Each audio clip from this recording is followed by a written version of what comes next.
And Let we're me know up. when you're ready. We're ready. All right. Thank you, Madam Clerk. We're entertain a motion to come out of executive session back into open session. So moved, Mr. Chairman. Yeah, second. All right, all those in favor? Aye. Aye. Aye.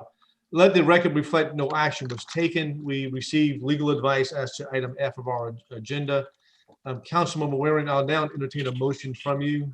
Mr. Chairman, I'd like to move that we move this issue forward, predicated on our legal staff being able to negotiate two aspects, the estoppel provision, as well as an offer for cash in lieu of the property exchange, and that being able to be negotiated by our Ways and Means Committee meeting tomorrow. So this so that we're clear on the motion, is that we're not passing on a approval. We're passing on giving our legal counsel an opportunity to further explore those two issues that Councilman Waring brought up, and then we'll bring that up to full council approval at our Ways and Means meeting tomorrow. Am I clear on that? Yeah. Yes, sir. Okay. So Councilmember Jackson, with that explanation, I'll then entertain your second. Yes, thank you. Okay. Is there any further discussion on the motion before us right now? Seeing none, all those in favor say aye. Aye. Aye. Any opposed? Okay. Thank you all for y'all's patience on that. That was a very long and convoluted legal discussion that we had on item number F. Moving to item G, we've got two items for annexation: 3486 Maybank Highway in Council District 5 and 2181 Wapu Hall Road on District number 11. Entertain a motion to approve both G. I move item G, I, and 1 and 2 for annexation. There's a motion. Is there a second? I'll second. Okay. Any further discussion or anything else we need to take from city staff on those annexations? All right. All those in favor say aye. Aye. Any Aye. opposed? Ayes have it. All right. I intentionally asked the clerk to put item H at the very end, figuring that we'll have a lot of discussion on item H. We had this issue come up before council at our last real estate committee meeting. I received, I think we all did, a tree size amount of paperwork from Mr. Barr. I think he was working with our legal department and Mr. Craver and folks from the School of Law, Charleston School of Law, on getting those items to us. I appreciate those being forwarded to us, Mr. Barr. Thank you for doing that. So I think we probably need to start first with a motion to approve, and then we could have some discussions and some questions. And we've got these. We have Mr. Bell with us, Mr. Craver's with us, Mr. Barr is with us, and some other folks who are weighing in on this discussion. So first, is there a motion to approve item H?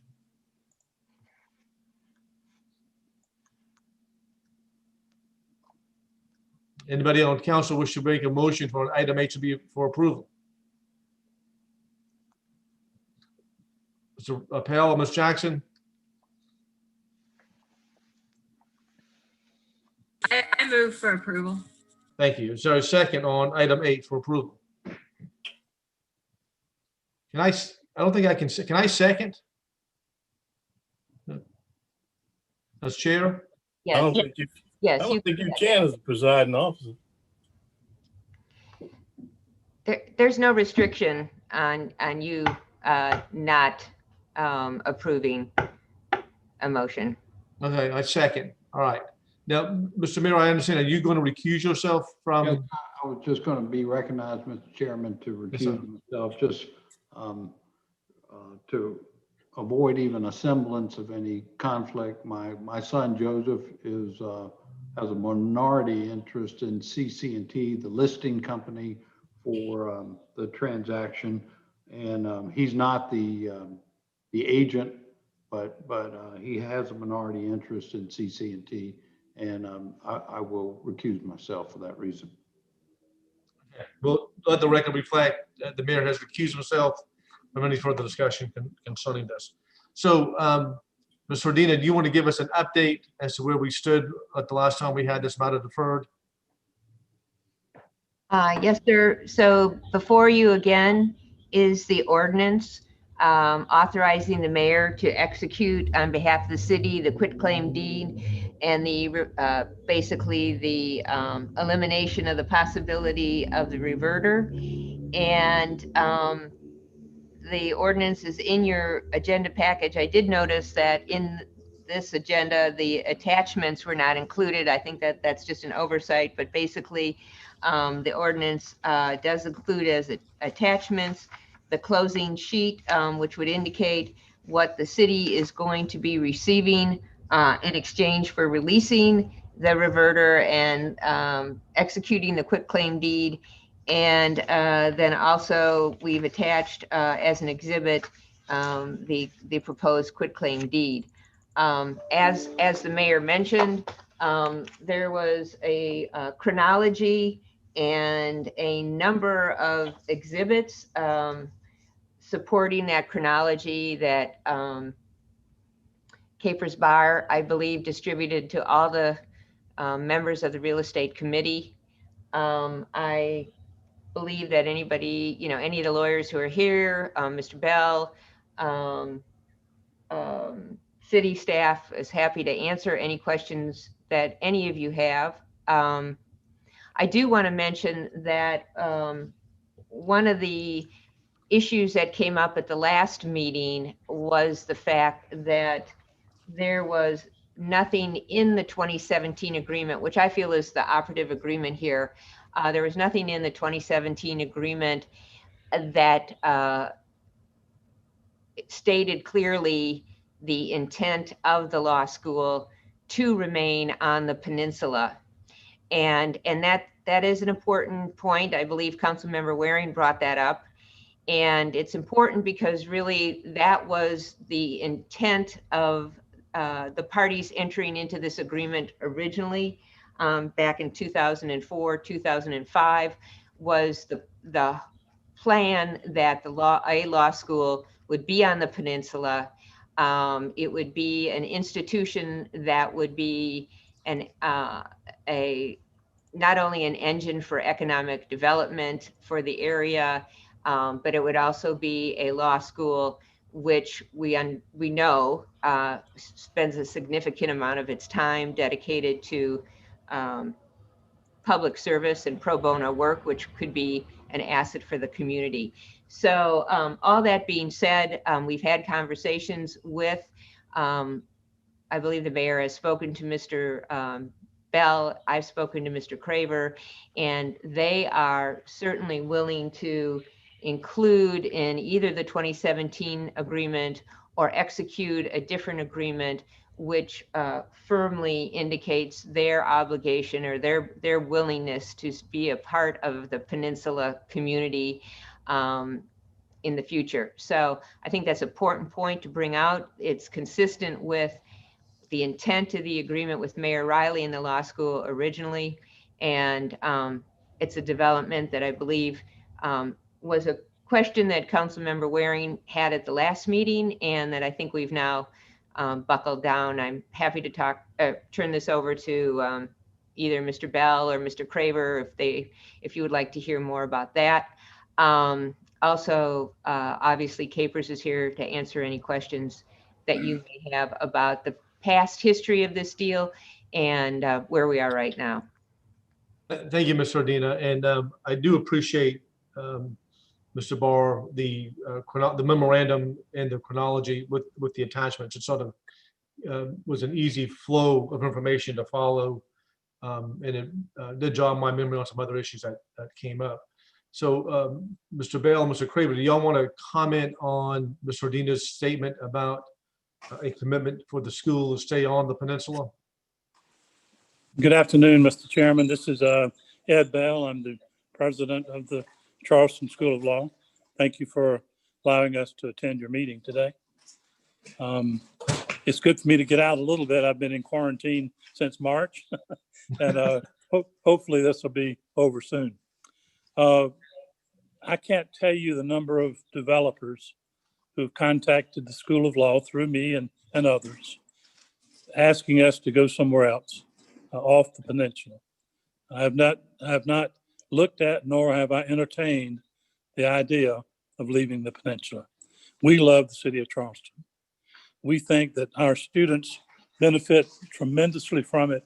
It gives us an educational opportunity that, quite frankly, other law schools around the country don't have. You can imagine the recruitment asset we have, and we can tell students that you can work with companies like Blackbaud and Boeing and the Medical University and the Citadel and other just tremendous opportunities in Charleston. And this is one of our biggest draws. We have no qualms whatsoever in amending the agreement we had before, committing us to stay on the peninsula and in the city of Charleston. We hope you don't kick us out. We want you to stay here. I think is what one of the whole fusses with all of this is, to ensure that you do stay on the peninsula. That was obviously the intent before my time in 2004 when this was being discussed. I've always thought it was the intent of the school to do so. And when I became president in 2015, that intent has not changed. All right, very, very good. All right, Mr. Craver, anything you need to add to that comment, or? I'll be the scrivener and draft something. Okay. All right. We're happy to do it. Thank you. All right, so Mr. Waring, yes, sir. I have a question of Mr. Bell. Yes, sir. It's been 3 years since this 2017 agreement. Where do you plan to locate on the peninsula? You know, that's interesting. We were in the middle of a huge boom in our economy, which caused the land and the possible sites to just escalate in value. We had 2 locations in mind, and we were working on both of them when the pandemic hit. Both of those locations are still on hold, and we're negotiating with the current owner of our building to purchase our building, so that if we don't find a ready site immediately, we have a permanent site until we do. So do you have a site set up and that's tied to this agreement, subject to the sale, where you would do an exchange and buy the alternative property on which to build on? No, sir, we don't. Thank you. Thank you, Mr. Chairman. Thank you for that question, Mr. Waring. And it may be the other part of all that, Mr. Bell and Mr. Craver, that you can answer for us is what are y'all's needs? What do you need and for where you are right now, your campus that you have right now, to which you're trying to improve on? What is it that you need, square footage wise, building wise? We're going to need about between 80 and 100,000 square feet. We have sufficient space where we are now, and if we can finalize the purchase of our building, we were in talks at the time when the pandemic hit, and quite frankly, it's just kind of come to a stall. But we've been recently back in touch with the owner. Part of his, I guess, desire to do something now is the zoning restrictions now that have been placed around our area. It looks like that he probably would not be able to take this property that we're on now and turn it into another hotel site. So it made it a little bit more available to us. So we love where we are. We like the center of being close to the College of Charleston, being downtown, but yet not on the busy King Street that we're near. So as soon as we kind of all get back to work and all our students are back in person, I think we'll be again working on. We have a couple of more years on our lease. We have the ability to renew the lease if we wish. So we're in good shape on our location. We just are waiting to find the right location. One of the things that we are able to do once the sale takes place, so we can turn our school into a not-for-profit school, which allows us to raise the money to purchase the land. So we have to do that. The amount of money we're getting after we pay taxes and pay the city out of this sale basically will go to help us become a nonprofit. I'm not getting any of that money out of the sale. It's going to help the school. But once we go nonprofit, then our fundraising can help us purchase the property. We can't raise money as a for-profit institution. Can you, if you were able to do this, can you explain how this sale may be tied in to the school going to nonprofit, if you're able to do that? Yes, sir. One of the requirements of the ABA is to make sure that we're financially stable. The property was booked in our books at less than $1 million in value. It was surprising to me that all we could claim on that property was like $850,000 on our financial statement. Since we have to use the GAAP guidelines, that once we now sell the property, then our financial statement looks a lot better, and we can show to the Department of Education and the ABA that going nonprofit, which wouldn't have the backing of a private citizen like myself, we can do it without that. So that's kind of where we are. So the sale of the property would give you financial stability, and then that would allow you to move on to becoming the process for being nonprofit. Yes, sir. That would be a very next step. Okay. And as you know, one of the easiest ways to raise money is for building projects, and especially if people get a tax break for donating the money. So a lot of schools and a lot of institutions, or for example, Francis Marion raised $83 million a couple of years ago for building projects in Florence. A lot of the financial institutions really love a school that's not for profit that has the ability to raise money, and your financing is much better, much easier. Certainly. Right. Any other questions from any council member? Yeah, I'd like to make a motion to go into executive session to discuss some legal aspects of this transaction. Okay. So there's a motion, is there a second to go into executive session? I'll second. Okay. So Ms. Ordina, are you still with us? There you are. I see you.